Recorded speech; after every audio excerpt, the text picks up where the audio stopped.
Une introduction à l'apprentissage par les méthodes profondes, parce que donc il y a plusieurs méthodes qu'on peut utiliser pour qu'on puisse soit faire des classifications, soit faire des prédictions, soit détecter des objets. Toutes ces méthodes-là, ça rentre dans l'apprentissage profond. On l'appelle un apprentissage profond. Donc, on va voir une introduction de ces techniques d'apprentissage au niveau d'ArcGIS, en restant sur l'utilisation d'ArcGIS.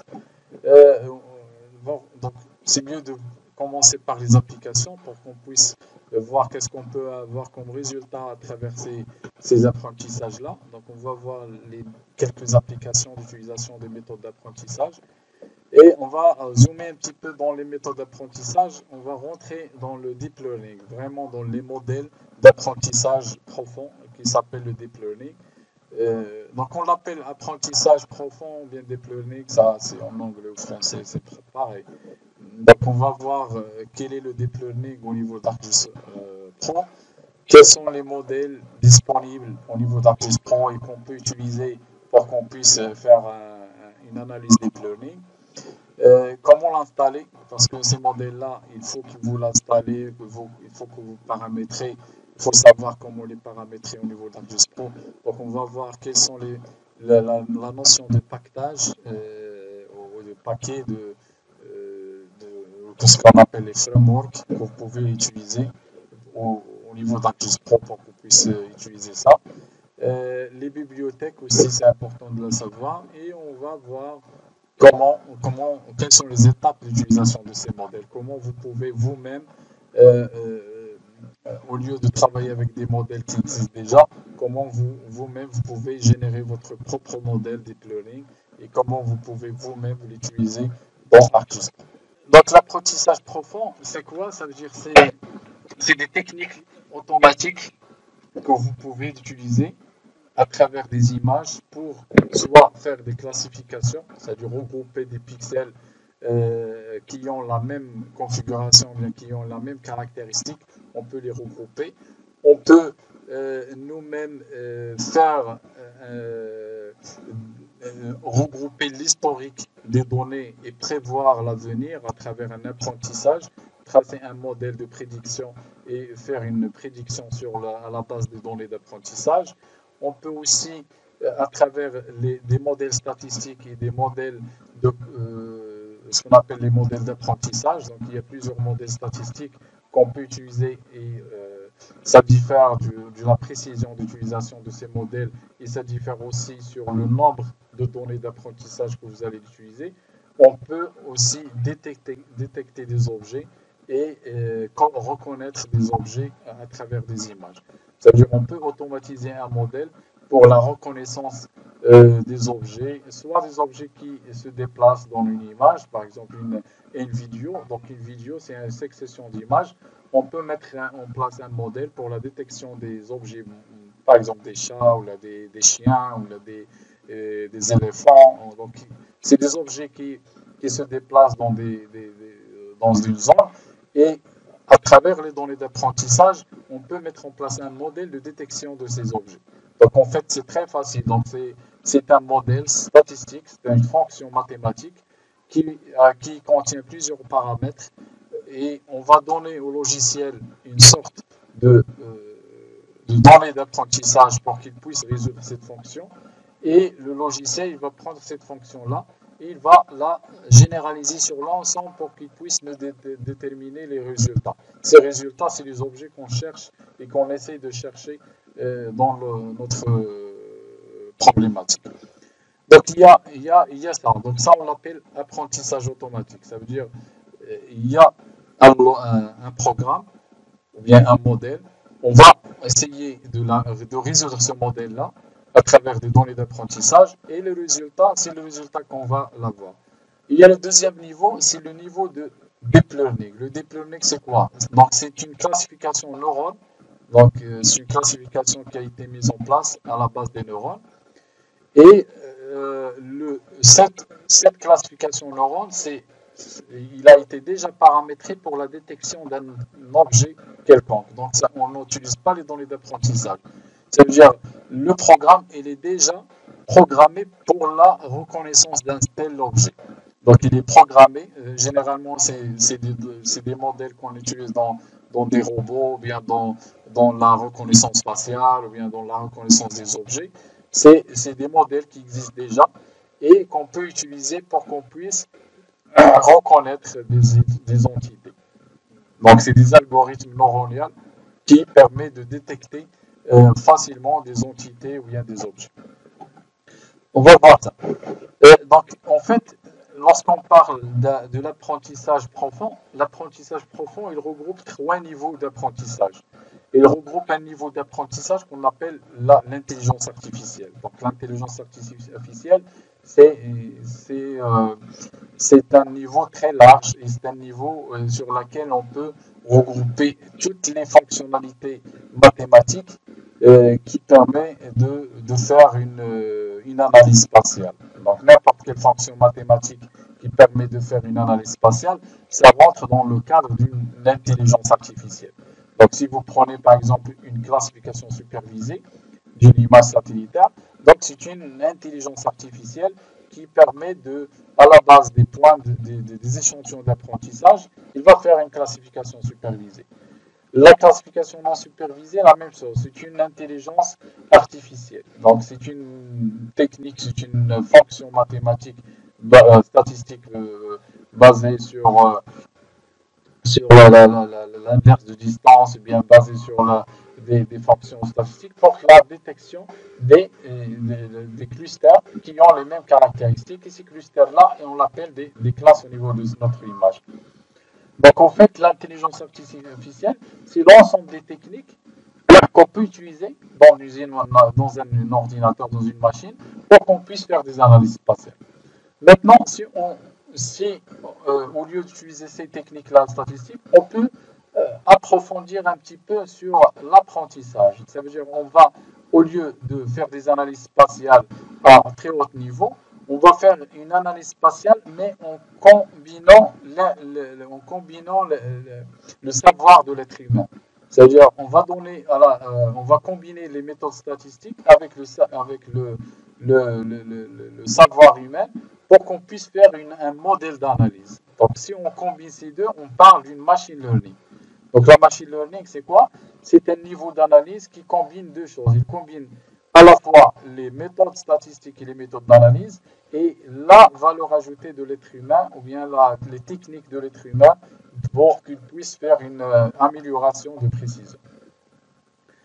Si on rentre plus, on parle d'automatisation à 100%. Donc l'automatisation à 100%, c'est des modèles bien spécifiés. Chaque modèle, il a un objectif bien précis.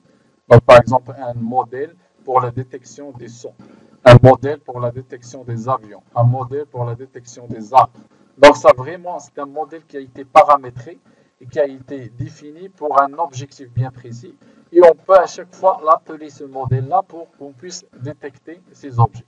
Donc si on a un modèle de détection des avions, donc ça veut dire qu'il a été déjà préparé en amont, il a été paramétré et configuré pour qu'il permette de faire la reconnaissance des avions. Donc je peux l'appliquer à n'importe quel endroit, à n'importe quel moment, à n'importe quel espace, et il va automatiquement me déterminer les zones des avions.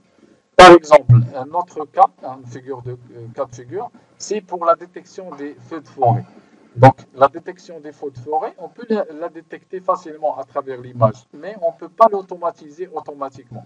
C'est-à-dire qu'on ne peut pas mettre en place un modèle en avant, mais actuellement, on peut le faire. Actuellement, on peut mettre en place un modèle. Dès qu'il y a des feux de forêt, ils peuvent nous signaler ça avec un pourcentage de précision et peuvent nous signaler des signaux d'alarme. Par exemple, au niveau de la Chine, on trouve des caméras de reconnaissance qui est installée partout, au niveau des rues, au niveau des marchés, au niveau des administrations.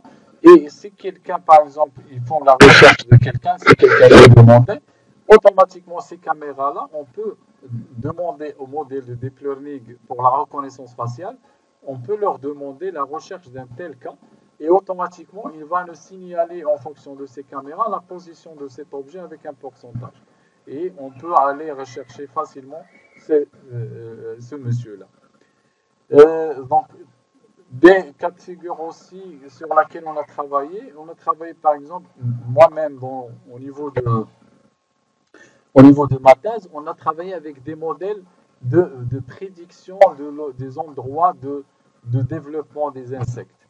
Donc ça veut dire, on connaît au niveau de l'Afrique les insectes des criquets pèlerins, où se déplacent, quelles sont les zones favorables pour le développement de ces insectes. Facilement, on le connaît ça veut dire chaque jour, on connaît ces états-là à travers des modèles de deep learning. Donc, on a développé des modèles de deep learning pour qu'on puisse détecter facilement ces endroits qui se caractérisent qui favorisent le développement de ces insectes. Et il y a vraiment, actuellement, c'est un chantier qui est ouvert, on peut imaginer beaucoup de choses et on peut imaginer beaucoup de cas de figure pour l'utilisation de ces modèles-là de deep learning. Et on va voir après comment on peut nous-mêmes développer ou mettre en place un modèle, notre propre modèle de deep learning. Voilà une petite comparaison entre l'utilisation des techniques machine learning et l'utilisation des techniques de deep learning. Au niveau des machine learning, donc ça veut dire si on a un programme, si on a ce qu'on appelle un classificateur, un programme qui va nous faire une classification, ce modèle ou ce logiciel de classificateur, il va nous permettre de déterminer un objet, mais en se basant sur deux entrées.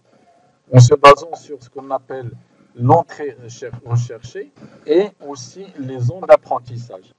C'est-à-dire le logiciel, le classificateur, en se basant sur les zones d'apprentissage, il va essayer de chercher quelles sont les zones similaires à ces zones d'apprentissage pour qu'il puisse nous donner les positions, les endroits qui reflètent cet objet-là. Par exemple, si on a une image et on veut déterminer quels sont les endroits de stationnement des voitures, ou bien quelles sont les voitures similaires à ce point-là, il faut que nous localise l'ensemble un échantillon, 80% d'échantillons, il faut qu'on localise ces endroits de voitures et le modèle, il va chercher au niveau de toute la zone quels sont les objets similaires à ces objets-là. Donc, en fonction des future extractions. Ça veut dire qu'il faut qu'on nous donne des données d'apprentissage et le logiciel va faire des classifications. Donc, des classifications normales basées sur la segmentation ou non, basées sur la supervisée ou non supervisée. Et l'essentiel, c'est qu'il va nous donner un résultat avec deux variations. Soit la position des cars, ou bien des voitures, ou bien existants ou non existants. C'est-à-dire il y a les endroits similaires ou bien les endroits non similaires. Maintenant, au niveau du deep learning, non. Deep learning, le modèle, il existe déjà. Pour la détection des voitures, il est déjà existant, il est déjà paramétré, il connaît les voitures. Donc, ça veut dire, si on lance pour une image, on lance le modèle, automatiquement, il va nous donner un pourcentage de vrai, au fond. Ça veut dire qu'il va nous donner que ces endroits-là, par exemple, ils sont similaires à l'objet déterminé à 80%, à 90%, à 100%, à 30%, à 0%. Donc, on peut définir des seuils de détection. Ces seuils-là, on peut les colorier. Et, normalement, toutes les sorties de deep learning, vous allez trouver des carrés avec une couleur rouge, vert, jaune. Et ces couleurs-là, ça vous donne un petit peu un pourcentage de vraisemblance avec l'objet que vous cherchez. Et comme ça, vous avez un résultat, soit avec un seuil les données qui ne reflètent pas les cas, ou bien les données qui reflètent les voitures avec un tel pourcentage. Et voilà un exemple pour être réaliste.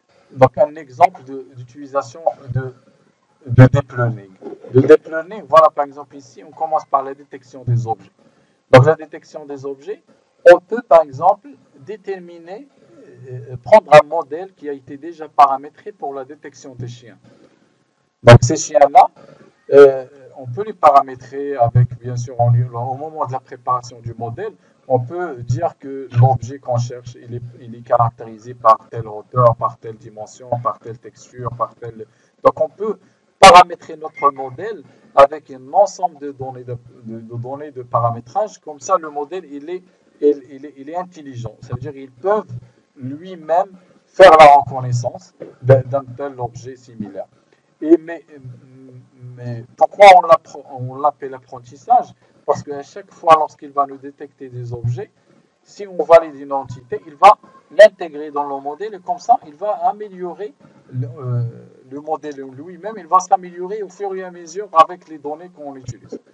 Le résultat, donc au moment de la détection par exemple des chiens, il va nous donner des couleurs. Par exemple, il va nous donner que ce chien-là, il est en rouge. Ça veut dire qu'il n'est pas, il ne reflète pas les caractéristiques que vous cherchez. Ce chien, il est vert. Ça veut dire qu'il est à 100%, il reflète ce que vous cherchez. Ce chien-là, donc il est bleu, ça veut dire qu'il n'est pas similaire. Et ainsi de suite. Donc ça veut dire, on peut, par exemple, ici, mais pour les avions, on peut avoir au lieu d'utiliser des couleurs, on peut paramétrer notre modèle avec des valeurs ici. On peut mettre par exemple un pourcentage, j'ai un objet avec 0,6. Donc 60% il est vraisemblant à 60% des objets que vous cherchez, et ainsi de suite. Donc voilà un cas de figure d'utilisation des deep learning. Ici, la segmentation, c'est l'apprentissage. Donc ça veut dire quoi? Ça veut dire qu'on peut déterminer les objets, mais on parle de segmentation. On segmente les objets. Ça veut dire quoi? On segmente, ça veut dire qu'on sépare une entité avec ou bien les pixels qui appartiennent à un objet avec les autres types de pixels. On peut segmenter et on peut, au lieu de raisonner par pixel, par couleur, on raisonne par objet. Et on peut à la fin donner pour chaque objet une étiquette. On peut segmenter l'objet. Par exemple, ça, c'est le résultat, il est là. Ce résultat de segmentation, on peut donner à ce segment-là que ça, c'est un chat ou un chien. Donc, on peut faire une segmentation soit automatique, soit une segmentation sémantique.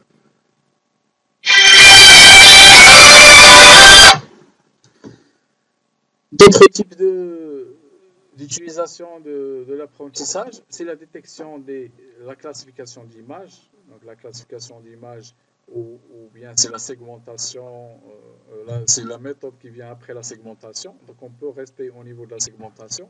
Sinon, on peut faire une classification pour la production d'une carte thématique en se basant sur la détermination des objets. Donc c'est les méthodes.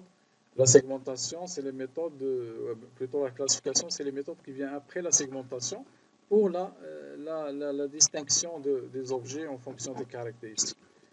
On peut parler des fois d'utilisation des méthodes d'apprentissage pour l'amélioration de la qualité des images. Ça veut dire qu'on peut faire un filtrage sur des images pour qu'on puisse améliorer la résolution. Donc à travers les pixels adjacents, on peut faire des améliorations par des méthodes statistiques.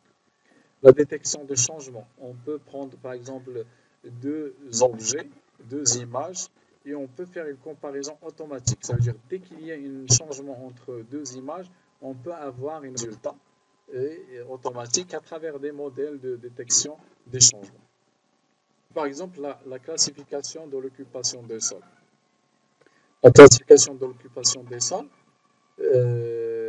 on peut la voir en se basant sur un modèle de classification. Donc, le modèle de classification, ISRI, on va voir dans la bibliothèque d'ISRI, il a développé plusieurs modèles de deep learning, plusieurs modèles d'apprentissage. Ça veut dire, pour votre cas, si vous voulez avoir un modèle de détection, de préparation de la classification, il suffit de faire appeler ce modèle-là et prendre votre image et de faire une combinaison entre le modèle et l'image que vous avez et automatiquement vous avez un résultat.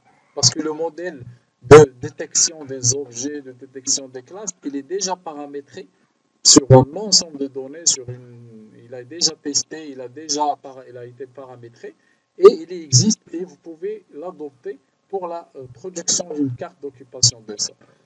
Donc, il y a déjà des méthodes qu'on va voir pour l'utilisation des classifications. Par exemple, d'autres types de modèles qui existent pour la détermination des arbres. Si vous avez, par exemple, vous voulez compter combien des arbres vous avez, et même vous pouvez aller plus loin, ça veut dire que vous pouvez voir l'état sanitaire de ces arbres, il y a déjà un modèle pour la détection des objets à travers le deep learning. Donc, il y a une méthode pour la classification du pixel, il y a une autre méthode pour la classification des objets sur la partie segmentation. Il y a le volet de la détection des objets des objets, ça peut être un objet arbre, ça peut être un objet éléphant, ça peut être un objet avion. Donc l'essentiel que vous avez des objets et vous pouvez les détecter au niveau de votre image. Voilà un exemple d'un autre objet, c'est l'objet voiture. Donc l'objet voiture, ça veut dire vous pouvez faire une recherche dans une image, quelles sont les voitures similaires à telle voiture. Donc, ça veut dire que vous pouvez rentrer les caractéristiques de votre propre voiture et le modèle, il va essayer de vous donner les résultats sur des données similaires. Et il y en a d'autres. Il y en a d'autres modèles que vous pouvez l'avoir. D'autres exemples. Vous avez un exemple de l'utilisation de deep learning à travers les images. Par exemple, on peut détecter les feux de forêt. Donc, les feux de forêt, donc, ça veut dire on peut appeler un modèle de détection des objets et on peut leur donner, par exemple, un exemple de feu de forêt. Il va essayer de balayer l'ensemble d'images pour qu'il puisse me donner des données ou bien la position similaire. Donc, les applications de ce genre de deep learning, donc il diffère donc, en fonction de plusieurs actions. Donc voilà, qu'est-ce qu'on peut faire d'autres exemples? J'essaie d'aller un peu. On peut, par exemple, ici, ils ont utilisé les méthodes de deep learning pour compter comment ça s'appelle, les palmiers, pour compter les arbres au niveau d'une zone. Donc, ils ont essayé d'utiliser un modèle de deep learning pour la détection des arbres. Donc, voilà les résultats. Donc, les résultats sont là. Donc, les résultats, donc ça en général, donc le deep learning au niveau d'ArcGIS, on peut l'avoir au niveau de la classification d'une image, on peut l'avoir au niveau de la détection des objets, on peut l'avoir aussi au niveau de la détection d'objets. Donc, pour la détection des objets, il y a deux choses. Soit on travaille avec les machine learning, ça veut dire qu'on peut prendre le logiciel, les méthodes au niveau du logiciel, et en ajoutant les données d'entrée, les données d'apprentissage, et on lance la classification, on lance la recherche. Sinon, on peut paramétrer un modèle qui existe déjà, et ce modèle-là, il va nous aider à soit détecter l'objet ou bien faire la classification. Donc, comme nous avons montré pour les diapos, donc soit vous pouvez travailler avec les machine learning ou bien le deep learning. Donc un deep learning, toujours, c'est un modèle qui existe déjà, un modèle qui est déjà paramétré. Là, on a les deux exemples. On a l'exemple du pipeline, la détection des pipelines ou la détection des palmiers. Donc la détection des pipelines, s'il y a des feux de forêt au niveau de la pipeline, ici on a tout un réseau. Je vais vous montrer directement le résultat. Donc ici, voilà les étapes, comment ils ont préparé ce modèle de détection des feux au niveau du pipeline. Ils ont pris les données de base, c'est les images satellitaires. Après, ils ont préparé des données d'entraînement. D'accord, les données d'entraînement, c'est les données où il y a déjà des feux, donc c'est les données d'apprentissage. Et ils ont lancé le modèle pour qu'il puisse chercher en se basant sur des données d'entraînement, chercher les résultats similaires. Donc, les résultats similaires, c'est tous les objets où il y a des feux au niveau de la ligne du top line. Voilà, donc ici, voilà, donc il a détecté toutes les positions similaires à l'endroit qu'ils ont cherché, qu'ils ont localisé. Voilà, donc tout ça, c'est des problèmes qui ont été détectés automatiquement. Et bien sûr, on peut toujours à la fin vérifier le résultat, vérifier la matrice de confusion. Donc la matrice de confusion. Après, qu'est-ce qu'ils ont fait? Ils ont allé plus loin. C'est-à-dire ils ont déterminé aux équipes sur le terrain pour qu'ils puissent faire des visites, pour qu'ils puissent régler ce problème-là. Donc ils ont envoyé des équipes sur le terrain, plusieurs équipes sur le terrain, pour qu'ils puissent diagnostiquer tous ces points-là qui ont été détectés par le modèle de deep learning. Donc il y a à travers une application qui s'appelle Workforce. Et un autre exemple d'utilisation de deep learning pour le comptage des arbres et même voir l'état de santé des palmiers. Donc voilà, donc ça c'est juste une introduction de la problématique. Donc ils ont ici plusieurs arbres. Donc ils ont décidé de voir un petit peu l'état de santé. Donc toujours on commence par la problématique. Ça c'est un article. Un article, donc ils doivent être classifiés avec cette structuration. C'est-à-dire on propose la problématique, on parle sur les données d'entraînement, on lance le modèle, on récupère les résultats, on vérifie l'accuracy et on peut faire une analyse sur le résultat, une discussion sur le résultat. Voilà donc les training data, parce que au niveau d'ArcGIS, on a ici, au niveau de la partie deep learning, donc ça c'est les fonctions qu'on peut utiliser. Soit on détecte, on fait des classifications, soit on détecte un changement, soit on détecte des objets. Donc lorsque vous utilisez la détection des objets, ici il faut avoir un modèle. Donc le modèle que vous allez utiliser, soit ils doivent exister, soit vous allez la préparer. Donc par exemple ici, on travaille avec un modèle qui existe déjà. Parce que ici, je vais vous montrer qu'il a mis à notre disposition plusieurs modèles. Parmi les modèles qui existent, c'est le modèle de détection des arbres. Donc, mais vu que les arbres ils diffèrent et les objets ça diffère, ils ont mis à notre place un modèle de détection des objets. Ces objets-là, il faut qu'on les définisse. On les définit à travers des données d'entraînement.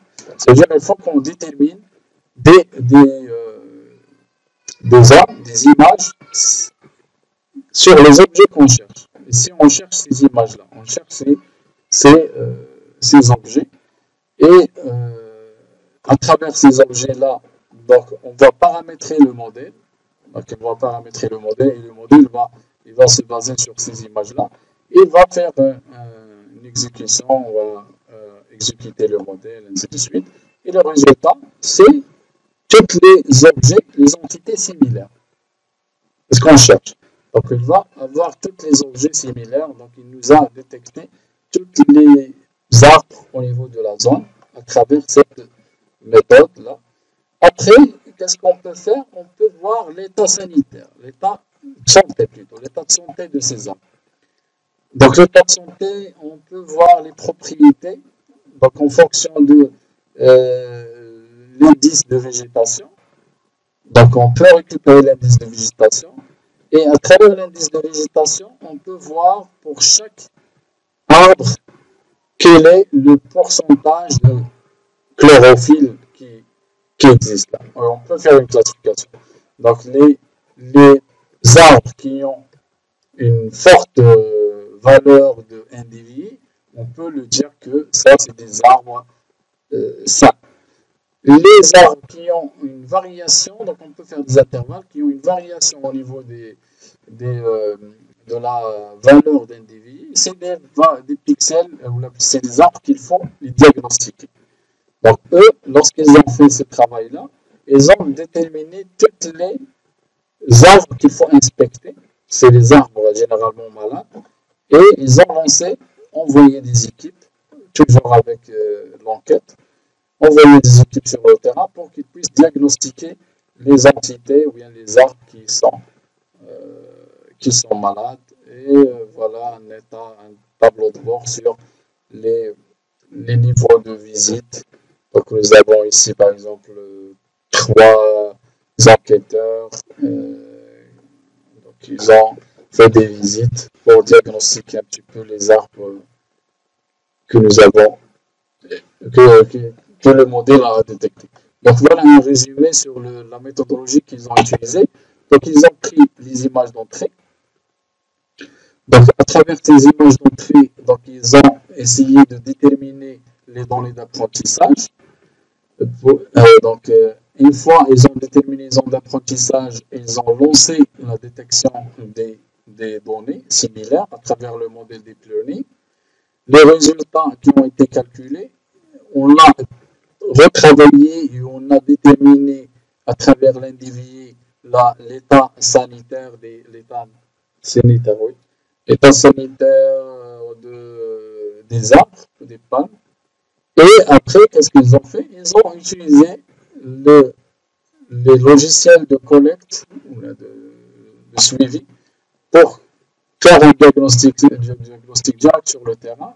Et ces états-là de traitement ont été supervisés par un tableau de bord qui nous donne l'état de visite. Bien sûr, ici, lorsque nous avons travaillé avec le modèle qui a été utilisé, il existe déjà. Donc, c'est un framework d'essai. Donc, on va voir que les extensions des modèles qu'on peut utiliser, c'est des modèles EMD. C'est des modèles qui ont été paramétrés par ArcGIS.